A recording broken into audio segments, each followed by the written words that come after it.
Taking charge. A belief held by many is that actions speak louder than words.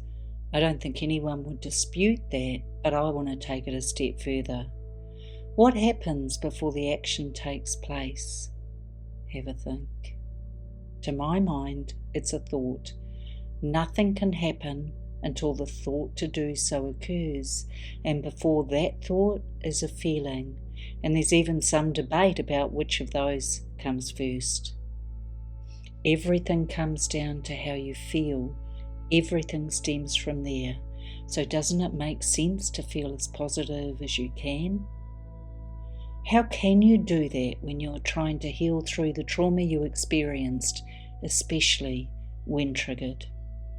In other words, how do you do both? How can you have your thoughts and feelings impact your actions so you are completely in alignment? Maybe start with allowing yourself to feel how you need to. If you're negative and angry, that's fine, as you need to grieve the life taken from you. You are also entitled to feel as happy and fulfilled as possible and live a life full of joy. Sound confusing? Let's demystify it. If you allow what happened to work its way through you and your life, you will notice two things. One, it's hard, and two, it doesn't stay the same for long. The best way to start is to believe that how you feel is important, as is working through the trauma you experienced. If you don't, it will just prolong the agony and it will feel even worse. You may be surprised in the doing of that a small amount of happiness might shine through, usually found in the smallest of things.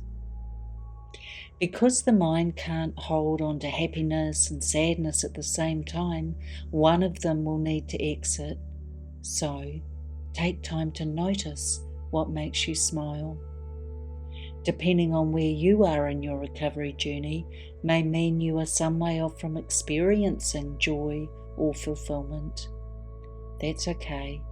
The possibility is always there, quietly waiting for you to emerge through what you need to. How will you know when the time is right? Because you are there. Take charge of you by challenging your own thinking. If it's mainly negative and if your self-belief reflects that, chances are your life will reflect that too. One way to build more positives into a trauma-filled mind is to accept who you are, where you are at, and start to notice what is possible and what you do feel grateful for.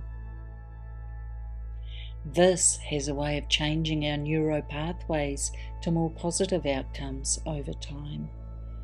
For example, it may be that the only thing you feel grateful for now is the sun is shining or the coffee tasting good. No panic. Little by little, step by step, this will start to blossom.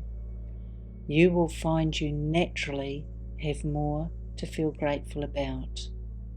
This leads to a feeling of happiness, and before you know it, you are starting to feel happy during parts of the day you otherwise weren't. Well done. You have managed to honour yourself, feeling how you need to, taking the necessary steps to heal, and being proactive and finding a way to experience some genuine joy. This is not always going to feel okay, but we do know that the more we practice something, the more it grows. The more we focus on what is, the more we see it.